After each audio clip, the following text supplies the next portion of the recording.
आज़ाद कश्मीर में इंतखाबी दंगल सच गया। इंतखाबात के पहले मरहले में मीरपुर डिवीजन के 13 हलकों में पोलिंग शुरू। वोटिंग शाम 5 बजे तक बगैर किसी वक्फे के जारी रहेगी। जिला मीरपुर की 4, भिम्बर की 3 और कोटली की 6 नशिस्तों पर इंतखाबात। इंतखाबी मैदान में 287 उम्मीदवारों में जोर आजमाई। नून लीग, पीपल्स पार्टी, IPP और जमात इस्लामी में कांटे का मुकाबला मुतवक्के। मीरपुर डिवीजन में वोटर्स की कुल तादाद 14,01,439, 2,454 पोलिंग स्टेशन और 3,701 पोलिंग बूथ कायम। 1,241 पोलिंग स्टेशन इंतहाई हसास और 724 हसास करार। 18,560 एहलकार तैनात। कोटली में 2 ज़ाब्ते की खिलाफ वर्जी पर प्रेसिडेंटिंग अफसरान के खिलाफ इलेक्शन कमीशन का एक्शन। दोनों प्रेसिडेंटिंग अफसरान को मुअत्तल करके गिरफ्तार कर लिया। ना समझना ये कश्मीर है, कश्मीर ये मीरपुर है, मीरपुर खास नहीं है। समझते हो या नहीं समझते? मियाँ साहब बुरा ना माने, मगर कश्मीर हो या कश्मीर, मीरपुर हो या मीरपुर खास, इनके सिर्फ नाम नहीं मिलते, इनका मिजाज भी मिलता है, इनका गैरत भी मिलती है और अपने हक के लिए खड़े होने का हौसला भी मिलता है। मियाँ साहब बुरा ना माने, जिस तरह पिछले इलेक्शंस में कश्मीर और कश्मीर के अवाम ने मुस्लिम लीग को मुस्तरद किया था, जिस तरह मीरपुर और मीरपुर खास में नून लीग का सफाया हुआ, आने वाले इलेक्शंस में भी अवाम वही फैसला दोहराए। मियाँ साहेब बुरा न माने, कश्मीर हो या कश्मीर, मीरपुर हो या मीरपुर खास, उनके नाम ही नहीं मिजाज भी मिलते हैं। इन तमाम शहरों में नून लीग मुस्तरद हो चुकी, अवाम वही फैसला दोहराएंगे। Chairman peoples party Bilawal Bhutto Zardari का कायद नून लीग नवाज शरीफ को जवाब। कहते हैं अवाम के टैक्स के पैसों की बसें किसी की जानिब से अवाम को तोहफा नहीं हो सकता। कश्मीरी अवाम अपने हकूक़ का सौदा करने को तैयार नहीं, अपने मुस्तकबिल का अख्तियार किसी दूसरे शहर या सूबे को नहीं देंगे। कोई अपने हक़ हाकमियत या हक़ मलकियत पर किसी को सियासी डाका नहीं डालने देगा।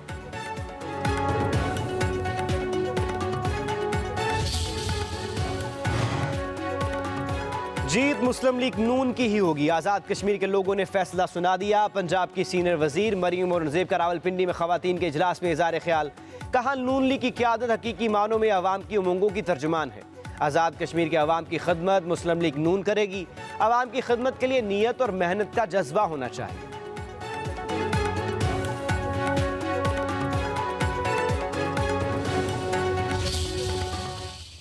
ये अगर इतने मुखलिस हैं कश्मीर के साथ और कश्मीर कॉज के साथ, तो फिर ये इलेक्शन क्यों नहीं लड़ते? ये इंतखाबी अमल का हिस्सा क्यों नहीं बनते? कश्मीरी पुलिस के जवानों को शहीद किया और कश्मीर के अंदर तशद्दुद की सियासत की, लॉ एंड ऑर्डर की सिचुएशन क्रिएट की और उसके साथ साथ इन्होंने जत्थाबंदी और सड़कें बंद करके कानून को अपने हाथ में लिया। तो मैं ये समझता हूं कि ये इनके हाथ शुरू से साजिश में रंगे हुए थे। पाकिस्तान और पाकिस्तानी एजेंसी के मुतालिक गमराह कुन प्रोपेगेंडा करने वाला मुल्जिम गिरफ्तार। कल अदम जॉइंट एक्शन कमेटी के भारत से रवाबित के सबूत सामने आ गए। वफाकी वज़ीर इत्तलात अताउल्लाह तारर के मुताबिक कल अदम जॉइंट एक्शन कमेटी के भारत से रवाबित के वाज़ेह सबूत मिल गए। शरपसंद अनासर को अपने तर्ज अमल पर पूरी कौम को जवाब देना होगा। कल अदम एक्शन कमेटी के रहनुमा कश्मीर के मफादात से मुखलिस हैं तो इंतखाबात में हिस्सा क्यों नहीं लेते? पाकिस्तान मुखालिफ प्रोपेगेंडे का मकसद रियासती अदारों और अवाम के दरमियान फासले और बदएतमादी पैदा करना था। वज़ीर इत्तलात अताउल्लाह तारर ने कहा कि इलेक्शन मुहिम में अवाम के जमे गफीर ने एक्शन कमेटी को मुस्तरद कर दिया। जॉइंट एक्शन कमेटी के साजिशी अनासर पूरी कौम को जवाबदेह हैं। मिस इन्फॉर्मेशन को काउंटर करना हुकूमत की जिम्मेदारी है।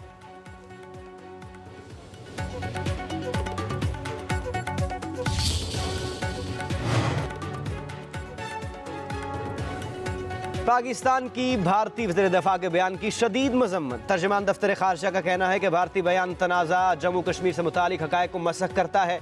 भारत के इल्ज़ामात का मकसद मकबूजा जम्मू कश्मीर से तवज्जो हटाना है। इश्तियाल अंगेज़ बयानबाजी पाकिस्तान के अज़म को कमज़ोर नहीं कर सकती। ऑपरेशन बनियानुल मरसूस में कौम और मुसल्लह अफ़वाज ने भरपूर अज़म का मुज़ाहरा किया। पाकिस्तान का अक़वाम मुत्तहिदा से भारतीय रवैये का नोटिस लेने का मुतालबा। तर्जमान दफ्तर खारजा के मुताबिक भारत को सलामती कौंसिल की करारदादों पर अमल न करने का जवाबदेह ठहराया जाए।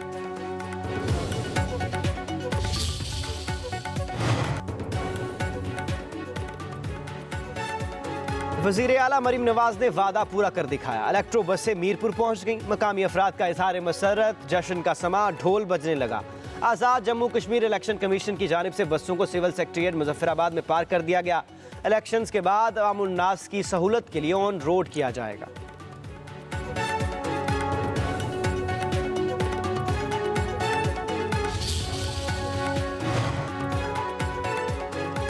20 करोड़ की बसें भेजकर कश्मीरियों को बेवकूफ़ नहीं बनाया जा सकता। सिंध के सीनियर वजीर शजील इनाम मेमन का रद्द-ए-अमल। कहते हैं नून लीग के फॉर्म 47 के हुक्मरान अवाम के वोटों के बगैर इक़्तिदार में बैठे हैं। वफाकी वज़रा आज़ाद कश्मीर में मौजूद हैं। चोर दरवाजे से आने वाली जमात को कश्मीरी मुस्तरद कर देंगे। पीपल्स पार्टी वफाक को जोड़ने वाली जमात है, हम धांधली नहीं होने देंगे।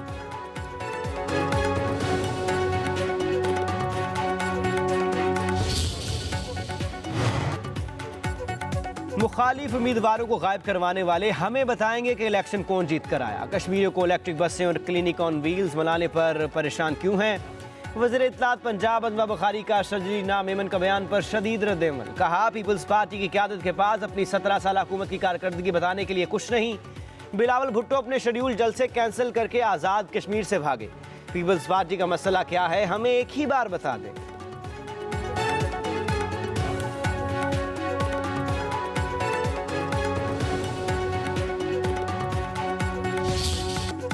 पाकिस्तान और कतर मशरिक़ वुस्ता में अमन के लिए एक बार फिर मुतहर्रिक। ईरान बातचीत पर आमादा, जहां मुज़ाकरात रुके वहीं से दोबारा शुरू होंगे। तेहरान ने इस्लामाबाद को पैगाम भिजवा दिया। मुज़ाकरात का नया दौर जनेवा, दोहा या इस्लामाबाद में से किसी भी मकाम पर शुरू हो सकता है। अल अरबिया के मुताबिक ईरान का कहना है कि मुज़ाकरात से दस्तबरदार नहीं हुए, बिल्कुल मुअत्तल किए। अब न हुर्मुज़ में नई गुज़रगाह कबूल नहीं, इस मामले में बातचीत की जाएगी। हुर्मुज़ के बाद मुजबित तसासुर फिर जौहरी मामले से रिकॉर्ड आएंगे।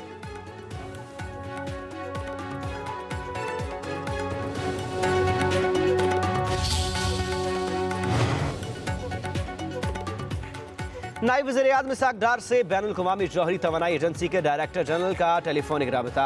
खित्ते की सूरत हाल पर तबादला ख्याल, इलाक़ाई और आलमी अमन के लिए सिफारतकारी और मुज़ाकरात के तसलसल पर जोर। राफेल ग्रोसी ने कहा कि फ़रीक़ैन के दरमियान इस्लामाबाद मफ़ाहमती याददाश्त के बाद मुज़ाकरात जारी रहने की तवक्को है। राफेल ग्रोसी ने अक़वाम मुत्तहिदा के सेक्रेटरी जनरल के मनसब के लिए अपनी उम्मीदवारी से आगाह किया। इसहाक़ डार का मौसर कसीरुल जहती निज़ाम के लिए पाकिस्तान की हिमायत का इरादा।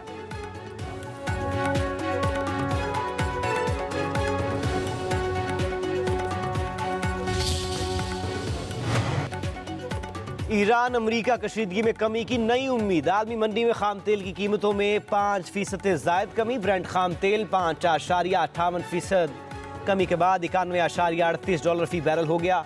अमरीकी खाम तेल 5.46% कमी के बाद $84.43 फी बैरल तक पहुंच गया। सदर ट्रंप ने ईरान पर हमले रोकने का हुक्म दे दिया। वार्निंग भी दे दी। कहते हैं 100% मकासद हासिल न हुए तो हमले दोबारा होंगे। हमले जारी रखने, शिद्दत बढ़ाने, हर चीज़ तबाह करने का ऑप्शन भी है। स्मार्ट स्ट्रेटजी यही है कि ईरान से डील की जाए। ईरान ज़्यादा से ज़्यादा संजीदा हो रहा है।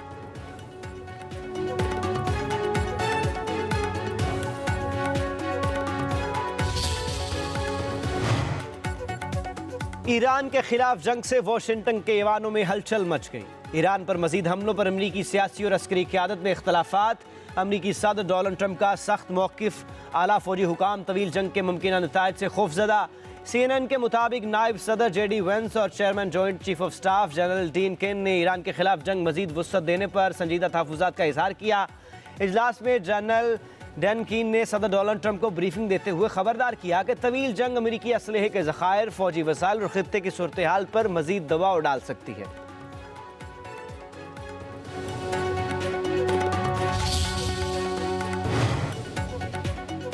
यमन के हौसी ग्रुप इंसारुल्लाह ने फिर सऊदी अरब पर हमले कर दिए। इंसारुल्लाह के मुताबिक सऊदी अरब के शहरों यनबख और जाजान पर हमले किए गए। अरामको तंसीबात को निशाना बनाने के लिए दर्जनों क्रूज मिसाइल, बैलिस्टिक मिसाइल और यमन में तैयार करदा ड्रोन इस्तेमाल किए गए। फौजी ऑपरेशन कामयाब रहा तो तमाम मतलूबा अहदाफ को निशाना बनाया गया। सऊदी हुकाम का कहना है कि तमाम हमलों को फ़िज़ाई दिफाई निज़ाम के ज़रिए कामयाबी से नाकाम बना दिया गया। इंसारुल्लाह ने कहा कि सऊदी अरब ने यमन का मुहासरा ख़त्म ना किया तो वो मिसाइल हमले जारी रखेंगे।